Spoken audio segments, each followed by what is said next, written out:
রবিবার প্রধানমন্ত্রী নরেন্দ্র মোদীর জন্মদিন উপলক্ষে নরসিংহস্থিত বৃদ্ধাশ্রম এবং দুটি প্রতিবন্ধী আবাসিকদের সাথে সাক্ষাৎ করেন রাজ্যের মুখ্যমন্ত্রী প্রফেসর ডক্টর মানিক সাহা। পাশাপাশি তাদের সাথে এদিন মুখ্যমন্ত্রী বেশ কিছুটা সময় অতিবাহিত করেন এবং তাদের ফল মিষ্টি বিতরণ করেন। শুধু তাই নয়, প্রত্যেক বৃদ্ধ বৃদ্ধা এবং আবাসিকদের সঙ্গে কথাবার্তার দরুন প্রধানমন্ত্রীর বিষয়ে বিভিন্ন কথাবার্তা বলেন এবং প্রধানমন্ত্রী যেন সুস্থ থাকে সেটাও ভগবানের নিকট তারা প্রার্থনা করেন বলে জানান মুখ্যমন্ত্রী প্রফেসর ডক্টর মানিক সাহা।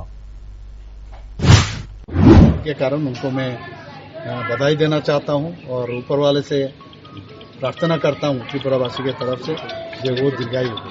आज किन लोगों को आपने मिठाई? अभी हम लोग यहाँ पर देखिए, यहाँ पर लिखा हुआ है कि सोशल वेलफेयर डिपार्टमेंट की तरफ से आज उनका जन्मदिन हम लोग यहाँ मनाया।